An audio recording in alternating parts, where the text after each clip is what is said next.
Hello and welcome to this special literature event for South Asian Heritage Month UK, an evening of flash fiction readings by women writers of South Asian background.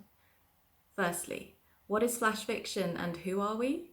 Well, a flash fiction is a short story that's less than 1,000 words, often less than 500 words. Sometimes it's referred to as a very short story or even a prose poem.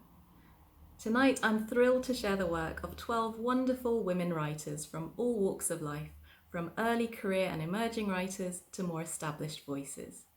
We are Farhana Khalik and my co-organiser Anita Govias, Sidra Ansari, Sushmita Bhattacharya, Nabila Ahmed, Divya Ghalani, Nazira Vanya, Masuda Snaith, Sarah M. Jessup, Asha Krishna, Sujana Crawford and Farhana Sheikh.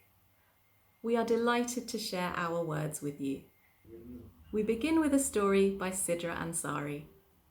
Sidra is a teacher and freelance writer.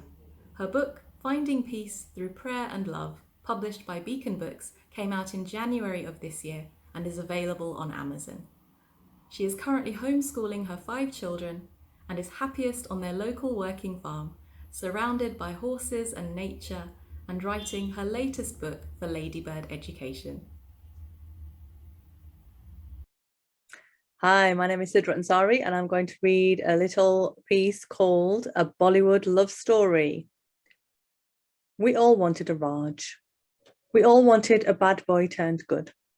We all wanted a man who would love us no matter what, who would smile when we spoke, whose eyes would glint when we got stuck in our ways, who would traverse cerulean seas and green land and sacrifice everything to be with us.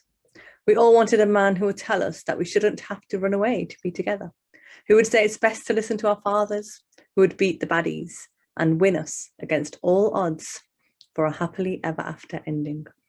Our dreams are splattered. Our dreams are replaced with a never-ending list of jobs to do, with husbands who show us love when the dishes are done, the children are fed, the clothes are washed and folded and put away. Our dreams are replaced with serving his family right, feeding them biryani, organising outings, parties, and taking our children to clubs, day after day. When we do not care that he goes away, we get brownie points. When he gets back in the early hours of the morning and we don't raise an eyebrow, we get more brownie points. He will make plans without us, and if we let him do as he pleases, we get extra brownie points. We didn't want a man who doesn't believe in love stories in a happily ever after. We didn't want a man who tells us to sit down and quit dreaming and do our jobs in the home. We didn't want a man who wants us to cook and to clean and to become the queen of the house. Where are the eyes that glint? Where is the smile that sees us through? Where is the love that beats all odds? Where is my Raj? I wish I'd known that love comes in many forms. He taught me the power of true love through the tumble dryer he bought after 10 long years of laundry runs and washing line mishaps. He taught me the reality of true love through taking a screaming child out of my arms, walking into the next room and closing the door. He taught me the grittiness of true love when he rolled up his sleeves after a long day at work and began to wash the dishes. As surely as the world turns on its axis, the love we give will be reciprocated, just not in the way we thought it would be. Who knows? We may end up with someone better than Raj. Thank you. Thank you, Sidra, for such a joyful start to our readings. Sticking with the theme of relationships, our next story is by Sushmita Bhattacharya. Sushmita's debut novel, The Normal State of Mind, published by Parthian in 2015, was longlisted for the Word to Screen Prize at the Mumbai Film Festival 2018. Her short story collection Table Manners, published by Dahlia Publishing in 2018, won the Sabater Award for Best Short Story Collection in 2019 and has been featured on BBC Radio 4. Hi, I'm Sushmita Bhattacharya and I'm going to read The Behavioral Pattern of a Thunderstorm. The Kalboishaki ripped open my wedding day. The rain pierced shards of glass. The tent, flapping like a white flag, begged surrender. The cook ran indoors carrying pots of the wedding feast to shelter, shouting curses as spicy as his curries. Hot oil spluttered from the deep cauldrons, creating rainbow swirls on its watery surface. Though the cracked earth and the melting tarmac must have sighed with relief, the ripening mangoes fell to the ground like grenades, wasted now. It can strike any time. Thunderstorms that go as quickly as they come. They originate in the continental plateaus of Chotanagpur, thrust up from the earth over 50 million years ago. Could you hear the low rumble when the moist air united with the hot earth? The fury it created as the winds charged along the water-laden clouds to their destination in the deltas of Bengal. The Kalboishakhi ripped open my insides, laid bare the emotion, scooped out the regret I had so neatly folded and patted into a tiny square and shoved to the bottom of my wedding trousseau. Its fury warned me of the future. It reminded me of the past. The wedding ceremony was relocated to the village hall. Everyone came to the rescue, with mops and brooms, plastic chairs, and fresh marigold garlands. The sky was now clear and trees glistening, having washed away the layers of dust. The promise of a new beginning. Someone blew on the conch shell. Another applied the red ink to my feet and drew patterns on my brow. I wait patiently, my head bowed like a bashful bride, but I am only calming the storm that lashes inside me, just a tiny cell or two multiplying with the speed of light, moving from my core, hurtling towards the truth. The color leaches from my body, red rivers leaking, flooding out the waste. The end of a throbbing pulse is a turbulent one. No one prepares you for it. For now, my secret is safe with me. I am in control. The key is in my possession. I will wait for the monsoon, the healing kind of rain that will nourish me and make me forget. In the meantime, dear husband, you must learn to live without my secret. Come, let me garland you. Come, let us exchange vows. Come into the vortex. Come. Wow, thank you, Sushmita. That was absolutely spellbinding. Our last story on the theme of love and romance is by Nabila Ahmed. Nabila is a writer, storyteller, multilingual poet, and spoken word artist. She writes and shares her work in English, Urdu, and Pahari. Nabila's poetry was main feature at Keeley Arts and Film Festival in 2020. She has had poems published in England, America, Pakistan, and India. Nabila self-published her book, Despite Our Differences, via Amazon in 2018, and she is currently working on her novel. Hi, my name is Nabila Ahmed, and I'm going to read His Shop in the Bazaar. His Shop in the Bazaar. She returned after 20 years to this bazaar. All the main shops, food markets, and doctors were here. As a child, she remembered being brought here every few months. To see the doctor when her feet and legs got spots from walking in the dirty water during the rainy season, and in summer when she got dehydrated from playing out in the intense heat. There was still just one main road with a small cut at the end of it like a cross. It seemed like nothing had changed. Clothes hanging outside, shopkeepers shouting and inviting customers in, shoe shop windows overloaded with all kinds of slippers, sandals and glittery party wear. There were two houseware stores now, both displaying china dinner sets and fancy non-stick pans. She remembered they weren't here the last time she was. Mobile shops were new. Mobiles didn't exist the last time she was here, nor did the burger or the pizza signs outside cafes. The fruit stalls were exactly the same. People tasting fruit before buying and flies buzzing around. There were more fast food joints though, and more fresh juice stalls too.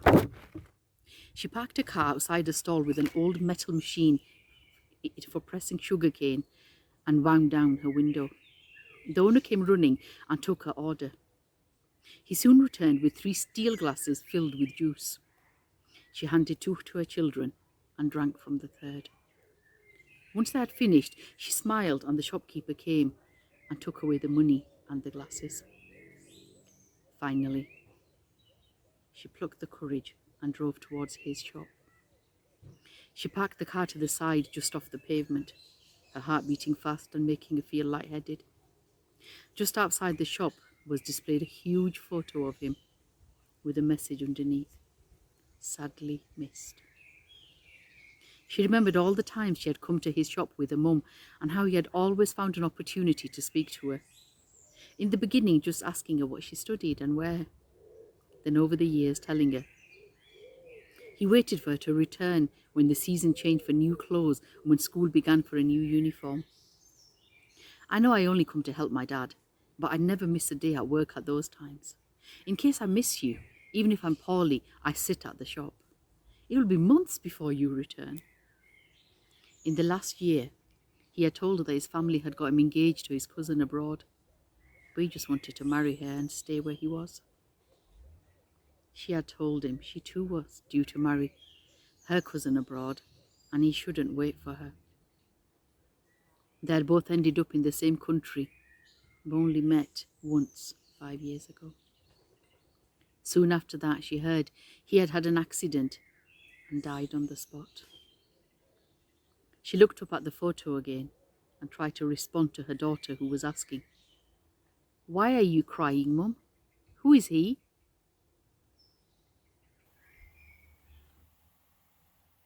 Thank you, Nabila. That was a bittersweet but lovely reading. Next up, we have 5 stories that explore family and culture, starting with Divya Ghalani. Divya is a writer of novels, short stories, flash fiction, and articles. She was born in Gujarat, grew up in Leicestershire, studied at the University of East Anglia and Hong Kong, and is a former Word Factory Apprentice winner. Divya's work has appeared in Bearlit, Litro, on Radio 4, and more, and she is currently working on 2 novels.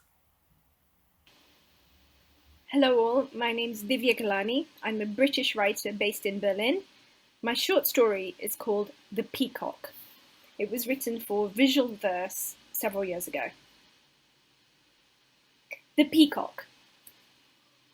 2 minutes before his promotional meeting at the International Equity Derivative Structuring Office, Overlock held in a fart.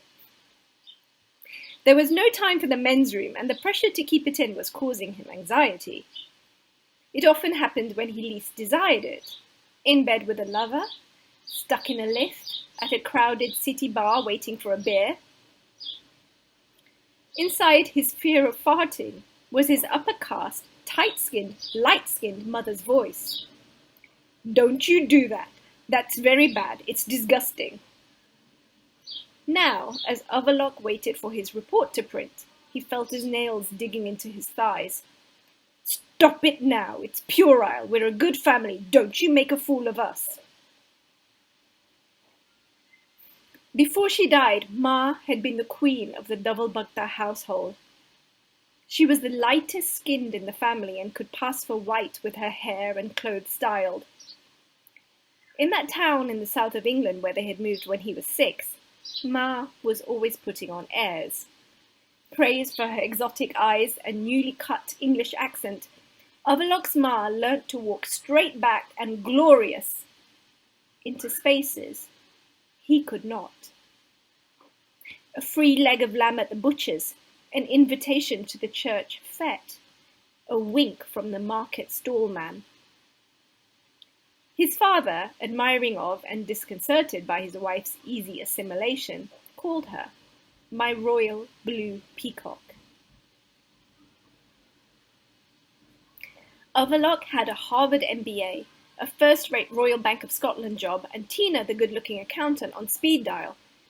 But he often felt the shame of not being like Ma. Now, as he made his way into the all-white board meeting, he couldn't stop her voice. "Don't you embarrass me." He was 7, with a bad stomach, pulling at his mother's cardigan as she discussed plant varieties with Mrs. Kendall.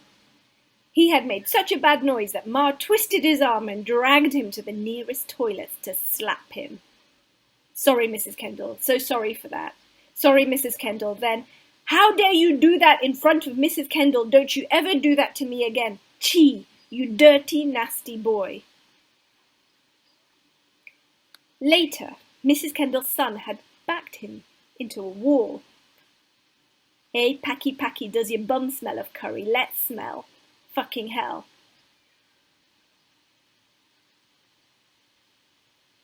The figures in this report are absolutely brilliant, Overlock. Well, all that's left to say is he got the promotion. Handshake with the boss, handshake with the boss's boss, handshake with the HR lady, and then the boss farted. Oh, the sweet release. Big enough to be heard, big enough for the HR lady to joke, full belly laughs, and he that smelt it dealt it. He laughed too, ashamed at first, but then so mirthful that his body allowed a private contribution of its own. Overlock winked and looked outside. Beyond the 3rd floor of that boardroom window, a royal blue bird shimmered into being, sharp beak and beady eyes, before disappearing into a plume of smoke.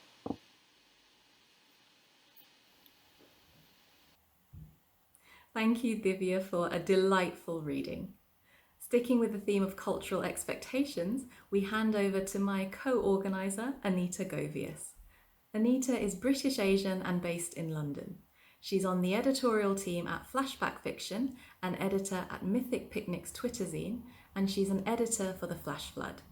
Anita's debut collection, Families and Other Natural Disasters, was published by Reflex Press in September 2020. And you can find her at Coffee and Paneer and coffeeandpaneer.wordpress.com.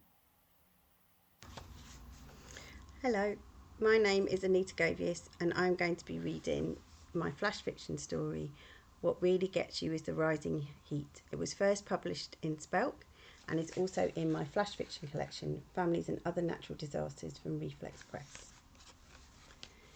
There's an ancient prophecy that you'll die by volcano. It's passed down to you at birth, like your grandmother's light eyes and your father's square chin. It's not just your curse, others in your family succumbed to fire.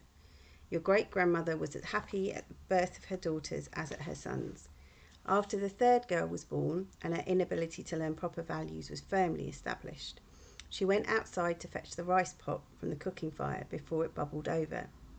They worked out what happened from the quantity of ash. On a school trip to Chislehurst Caves, a pale skinny boy in an ink-stained shirt whispers, "Your hair is as dirty as coal." You lean your head against cool rock and it starts to bubble around you. You avoid sitting on walls after that. Things that can kill you: expectations, ignorance, other people's hate, longing. Things that can be avoided: fate. You're hard on things that draw heat: fridges, fans, air conditioners. When you're 21, your new laptop explodes after a discussion with your tutor about Winston Churchill and the West Bengal famine. You hide it at the back of a cupboard and write everything by hand. Your aunt walked away from a marriage proposal from a man twice her age and her parents' refusal to send her to engineering college in Hyderabad into a blazing sun. They found one singed brown chapel and a twisted earring. This happens in your lifetime. They'll discover a dark slick that leads to your piled up clothes, neat and unstained, but smelling of hot tar and barbecue. They'll never be sure that you didn't get the volcano first. Thank you. That was Anita with the opening to her sensational debut flash collection. From Mysterious Fires to Black Magic next with Nazira Vanya. Nazira is a Leicester-based writer. She has recently finished writing her first novel, When You're Smiling, a story of family, faith, and football. Nazira's work can be found in the Leicester Wright Short Story Prize 2018 anthology and In the Middle, the anthology for the Middle Way Mentoring Project. Hello, I'm Nazira Vanya, and this is my story. The lady would have preferred milk tray, but black magic it is. No one knows where it came from, but they know where it was found and by whom. On the doorstep, by father. It wasn't there when he left for the masjid, he insists. I would have trampled it on my way out. Yet there it was when he returned. They sit around the table, staring at the purple box. The lid, with its cutwork filigree design overlaying clear plastic, gives a tantalizing glimpse of the contents. Quite inviting, they must admit. Mother is the most tempted of them all. Her stomach churns and her sweet tooth tells her to skip the main meal and go straight to the good bit. But her head churns more, spins, swirls, whirls with possibilities. Why would someone leave laddu on the doorstep? Why? Why? 3 of them were home when father was at prayer, so it isn't like they couldn't have answered the door. Yet no one heard a rap of the knocker, a ring of the doorbell, footsteps on the path, or a squeak of the gate much in need of oil. Why hadn't the person announced their arrival, alerted them to what they were leaving behind? Perhaps the bearer of the gift didn't have time to stop, they reason. Their street, forever busy with traffic and lacking space to park, is a difficult place to visit. It is common practice for delivery drivers to pull up in the middle of the road and do a quick drop and dash before those that they are holding up begin tooting horns and shooting curses. But no, they all agree, that can't have been what happened, because no one heard a cacophony of car horns either. And whoever it was would have phoned or sent a text afterwards, at least, if they had been forced to leave in such a hurry. Definitely something dodgy going on here, says son. A thundercloud rolls into the room and settles over their heads as the laughing face of the suspect comes to mind, to all their minds. It dawns on them simultaneously just who would do such a thing. The smirk, the eyes of someone on a high, the nose that resembles a soggy pickle. It can only be. It is unbelievable that anyone could take such pleasure in the pain and misery of others. Inconceivable that they would go out of their way to create it where there is none. And unsettling that after all this time they have again chosen to cast upon the family's doorstep the shadow of their dark arts. The box expands, then shrinks before everybody's eyes, pulsates, throbs as though preparing to explode. Daughter starts to cry. The last time Pickle Nose came after them, her marriage fell apart, dissolved like a chocolate teapot filled with a freshly boiled brew, and she ended up a 22-year-old divorcee back under her parents' roof. Why won't they just leave us alone? No one knows for certain where it came from, but they know just where it should go. Thank you, Nazira. That was creepy but brilliant, and a great example of how fabulous titles can be when it comes to flash fiction. And speaking of fabulous, next up is a prize-winning story from Masuda Snaith. Masuda is winner of the SI Leeds Literary Prize and the Bristol Short Story Prize. Masuda's debut novel, The Things We Thought We Knew, was a World Book Night Book 2019, and her second novel, How to Find Home, was read on BBC Radio 4. Find out more at masudasnaith.com. Hi, my name is Masuda Snaith, and I'm going to read you the opening of a short story that won the Bristol Prize back in 2014. It's called The Art of Flood Survival. The flood comes overnight. I hear the falunk falunk as feet hit water. The English scream, aye. Their voices clatter and slap my ears. It does not flood in Sylhet, Mahmoud told them. He had leant back on his chair, balancing his fat body on 2 legs as he stuffed barn leaf in the cave of his cheeks. We people have the sense to live on higher ground. Sense, aye, as if bloods have knowledge of such things. In the village of my birth, we did not live on lower ground because we had no sense. We lived there because we had no choice. We learnt to survive the floods, to tie boats to iron posts, to build raised platforms for livestock. We made portable ovens to keep us fed in the worst of conditions, and scaled the wire trunks of palm trees, keeping clear of danger while assessing the damage. Water can drown you, but if you give in to its force, it can also keep you afloat. But the English, they have no survival skills. They holler through the blue-black night even though it will make no difference, even though this is Bangladesh, where screaming for help is as fruitful as asking the monsoon to stop bringing rain. It is early morning when they arrive. The baby taxi screeches a honking tune that cuts through the noise of the green rainfall. When we reach the gate, the English are already outside. The girls are dressed in Western clothes, t-shirts and jeans like the boys in town, but cut in a way that clings to the thighs. Their skin is watery mud colour that makes them look sickly. The mother wears a salwan kameez, a white scarf wrapped over her head, not beneath her chin. You can hear the Bengali in the way she sighs, but her body is wound up tight like a coiled rattlesnake. There is no father with them. I wait a moment, but when the taxi driver brings the last suitcase, there is still no one. Rabia, cries Auntie, snapping a hand towards the gate. The rain smacks my face as I push the bars shut. When I run inside, I stand behind the screen door where the English will not see me. Crazy, crazy, the mother is wailing. She slaps her head, dropping down on Uncle's rosewood chair. Her round body deflates as she tells Auntie of the beggars at the airport, how they grabbed for their suitcases, had pulled out their clothes. They were mobbed, she says, and nobody tells her she has forgotten her country already, that there is no mobbing in Bangladesh, just life. Auntie tells me to tend to the chai in the kitchen. It has been brewing in a large steel pan with the lime green of cardamom pods and the deep mahogany of cloves and cinnamon floating on top. I sweeten it with 4 heaped spoons of sugar, stirring slowly as I add milk. The fiery smell hits the air, covering the sour stench of the rubbish heap in the backyard. When Auntie walks in, she stops, chest inflating. They are not my real auntie and uncle. They are my masters, but they still let me call them this. Zubaydah says this makes them good people. In her house, they cry out, "Girl, bring me the newspaper. Girl, sweep the floors." They treat her as if she is nothing more than an animal in the yard. Aye, no better than a dog in the street. I ladle the chai into the teacups. They are white porcelain with pink roses and gold trim on the handles. I place them carefully across a steel tray. Auntie's hands shake as she lifts it, cups tinkling against the steel.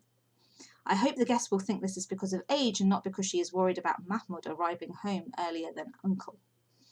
I stay in the kitchen, turning the heat low beneath the pan, hearing the loud chatter of the 2 ladies as they reminisce about their childhood.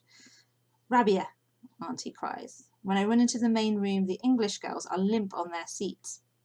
Their mud-water faces are now gaunt as goats as they swat lazily at their clammy skin. Coils, Auntie says. I run to get the coils, placing them around the room before lighting the ends of their spiralling bodies. Smoke ripples up from their amber tails, spreading out into a fountain as it hits the ceiling. I watch the mosquitoes fly into the fog before stumbling out. Their whining buzz clips to an end. If I had the power, I would kill every mosquito in Bangladesh. With one flick of my hand, I would shatter their needle mouths and burst their blood-filled bodies. Such tiny creatures, yet still they are the greatest blood survivors of them all. Assalamu alaikum. I turn to see Uncle in the doorway.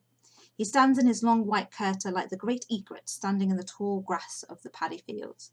There is much noise and touching of feet. Even the English girls show this respect. I run to the kitchen to bring out another cup of chai. When I come back, Auntie passes it to Uncle, lifting the teacup by the saucer, hands no longer shaking. That was the opening to Masouda's fantastic Bristol short story prize-winning story. Thank you, Masouda. The last of our 5 stories on the theme of culture and family is by Sarah M. Jessup. Sarah grew up believing her family was very strange, but later discovered she was Indian. She lives in Leicester, UK, and writes short fiction about the strangeness of family. She dreams about writing a novel for older children, if only she could get her own child to go to sleep. Hi, I'm Sarah M. Jessa, and I'm going to be reading Rex is Not the Name of the Hamster You Had When You Were 8. You do not want to touch the body. You say so as clearly as you can. It's not difficult. There are no tricky sounds, no R's, or worse, the sh sound that your speech therapist spent an hour of last week's session trying to coax out of you. You say the words properly, you think, but everyone is still looking at you, so you say it again. Your younger brother Raja has no such reservations. He is crouched next to the long metal box that you do not want to look at. Raja can crouch with his feet flat on the ground. You've tried, but you can't, even though you're the older brother. Cold, he says. You can't believe him for sure though, because everyone says that he is very young. Raja is too young to really understand. Raja is too young to remember. You are 4 years older than Raja. I know this is tricky for you. Daddy kneels in front of you. You hear that word a lot these days. Your speech therapist and your teachers and your daddy all use it. Even the word is tricky for you. Tr is almost as bad as shh. Last month it was your birthday, and your parents gave you a golden hamster. His name is Jonas, or maybe Rex. You're not sure, though Jonas is easier for you to say. You've asked for a pet for years, since the neighbours got a spotted Labrador that they sometimes let you walk around the block. Jonas is nice, but you hope if you take good care of him, your parents might get you a dog next year. You think about Jonas and don't look at the box. Don't force him, someone says.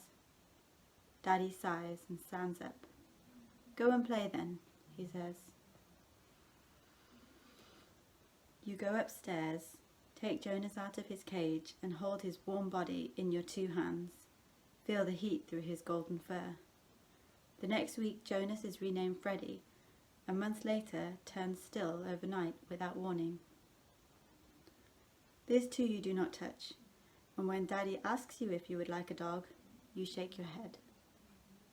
Raja grows up, grows past you, marries a quiet girl who brings you food in Tupperware boxes each weekend and talks about you in hushed tones on the phone to her relatives.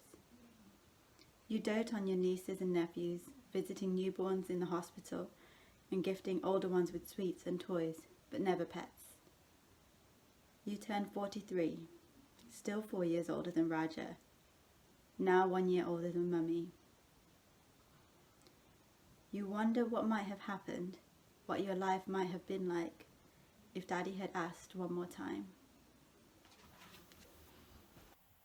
Thank you, Sarah. That was a heartbreaking but beautiful piece from the Middle Way anthology. Our last 4 pieces explore more experimental forms, and we begin with another former Middle Way mentee, Asha Krishna. Asha hates homeschooling her kids, but loves seeing her name in print. She writes short stories and flash fiction and is a proud mentee of the Middle Way Mentoring Project, a professional scheme for emerging writers. Asha also enjoys reviewing for literary magazines. She lives in Leicestershire and tweets as @AshaKKrish. Hi, I'm Asha, and my piece is called Hammering Her Way In. She planned to make the hammer work this time. It was her chosen weapon after all. The wooden handle with its heat-hardened steel head seemed ideal, a sign of force, intimidation. Walking to the threshold, she sat down. She had to make herself comfortable if this had to work. It was a long shot, but the only one. Closing the door spelled doom. She needed support to keep it open. She had none. The hammer was her only ally, She pushed it in between the door and the frame. The tool already felt ill-suited to tackle the bulky barrier. She only had to get the hammer to that angle, to keep options open, to let possibilities in. But the tool started slipping away from that angle, just as wisps of meaningful dialogue escape a futile conversation. Soon she was working hard against the might of the massive door, a lone ranger fighting the big bull, as it weighed down on her and she began pulling in with all her strength. She was hopeful. If she held on long enough, she could still wedge it open. But when a strong gust of wind slammed the door, catching her fingers in the process, the piercing pain felt like the right reward. If only she'd not bothered with the hammer in the first place. Thank you. That was Asha with a beguiling piece from the 2019 National Flash Fiction Day Anthology. Next up is me. I'm Farhana Khalik and I'm a writer, voiceover artist and teacher from Southwest London. My work has been published in the 2021 National Flash Fiction Day Anthology, Leicester Wright Short Story Prize Anthology 2020, Reflex Press and more. I'm also the editor of This Reads and a submissions editor at Smokelong Quarterly. You can find me online at Hannah Khalik and farhanakhalik.com. Hi, I'm Farhana Khalik and I'll be reading Everybody from the 2021 National Flash Fiction Day Anthology. Everybody. Well, it only took me 20 years, but here I am. And so are a lot of other women. And some men. And even some pregnant women. But who am I to judge when I didn't even tell my family where I was really going tonight, as if I was a teenager again. And just like a teenager, I feel like screaming. And then the lights go off and the magic turns on and then I do scream because it's only the Backstreet Boys reunited live on stage at the O2, now spotlit and poised like cake toppers only 50 feet away from me and my fucking saint of a friend Saima, who booked these tickets months ago before they sold out within minutes, who's now iPhoning the shit out of this while I'm torn between taking pics or filming clips or singing along or dancing or just inhaling it all like pixie dust. Just like my 13-year-old self would have wanted me to after my best friend went to see them the first time they came to London, and she told us all about it the next day at break while we squealed over our salt and vinegar discos and copies of smash hits. And I wasn't even jealous, because going to a concert wasn't even an option. Not because my Bangladeshi parents would have said no if I'd asked them, but because they would have laughed in my face if I did. So here I am. And here is a joy that's more than just an arena full of people who still know all the words. And here is the enchantment of time capsule teenage dreams taking flight. And a love as smug as knowing the one I've always fancied has aged the best. And relief that they're mainly singing the classics and not the newer stuff that's a bit crap. And shock at the fact that they can still dance like that and look like that in those kaleidoscopic outfits. When here I am who can't even run for the bus anymore without getting out of breath. And wondering where all that time went and what I'm really doing here anyway. But then there's that song and those lights that flash and fire like spells, and not caring if this is lame or cool or nostalgic or tragic, or how long it will take to get home from here, or where that old best friend is these days. Because now all I need is my friend Saima on my left and the heavily pregnant lady on my right, and all the other charmed and smiling voices agreeing that they want it that way. Next up, we're going in a more poetic direction with our penultimate piece from Sujana Crawford. A poet, playwright and researcher, Sujana's creative work is driven by a fascination with people, places and folklore. She draws inspiration from her childhood in Nepal, motherhood and nature. Sujana currently lives in Warwickshire with her husband and 2 young children. Hello, I am Sujana, a poet and playwright. The title of my poem is called Foxes and Bears, and it's dedicated to my grandmothers. Foxes and bears snuck out of Amma's meandering tails and canoed down the rivulets sprouting from the nape of her neck. My sister and I, we combed and braided until a deep, gurgling river flowed. When Amma gleefully dived in, we emptied our pockets, held our breath like she taught us, and followed. Between us, my sister and I, we understood. Only Amma gleamed like gold, walked proud despite her stoop, because only she was loved as we thought a woman should. Returning with pockets full of stolen kisses, we first checked how we felt on our scalps, only then lifted words to look over and under, to listen to each other's heart. The day they broke Amma's glass bangles, wiped sindoor off her head, we climbed up treetops and trees, watched Lovey Road, memories wash away. We waited for her to shrivel. Instead, not long after, found her fishing by her lake, our children, foxes and bears in tow. Thank you. Thank you, Sujana, and what a lovely dedication to your grandmothers. Last but not least, we have new work from Farhana Sheikh. Farhana is a writer and publisher born in Leicester. She's the editor of The Asian Writer and manages small independent press Dahlia Publishing. In 2017, Farhana won the inaugural Travelex/Penguin Next Great Travel Writer competition and was longlisted for the 2018 Spread the Word Life Writing Prize. She can be found on Twitter talking about books and publishing at Farhana Sheikh. Hi, my name is Farhana Sheikh and I'm reading a piece called You See It Now. You see it now. We told you it was happening all around us, but you didn't see it, couldn't see it. We said look and you looked, but you didn't know what it was, couldn't put your finger on it, didn't quite understand. You adjusted your glasses and poked your nose in, but no, it wasn't there, you said. We knew it was. We saw it with our eyes alert and wide shot, a future locked up in chains and scrapbook memories buried under ash, our stories and histories, forgotten lives and forgotten truths, written only ever in invisible ink. You only ever saw what you wanted. You only ever saw what you needed. You didn't ever see what was really there. We were invisible until we weren't, underrepresented and misrepresented. We came to you with our signatures, but it never did us any good. We walked straight lines for miles, put up posters and slogans and shit. Read the books, passed test after test after test. We smiled and we were grateful. You taught us that we should always be grateful. Thank the Lord, you said, and we did. Be patient, you said. The Lord helps those who wait. So we waited. We were tolerated, but never accepted. We were either up to something or nothing, and we couldn't breathe without your permission.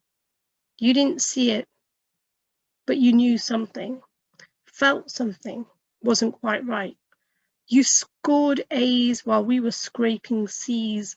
You rode down the highway, roof up and sunshine, but it rained down on our blacked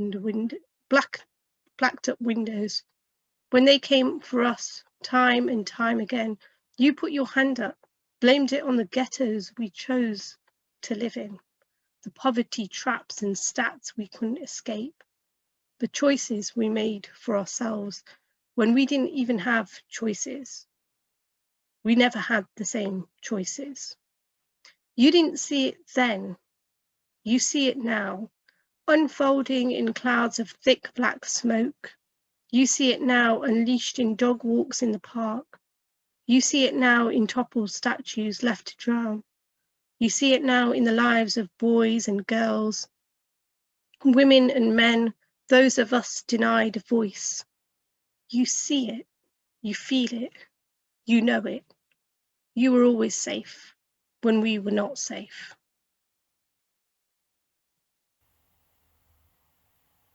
Thank you, Farhana, for an incredibly powerful and stunning finale to our readings.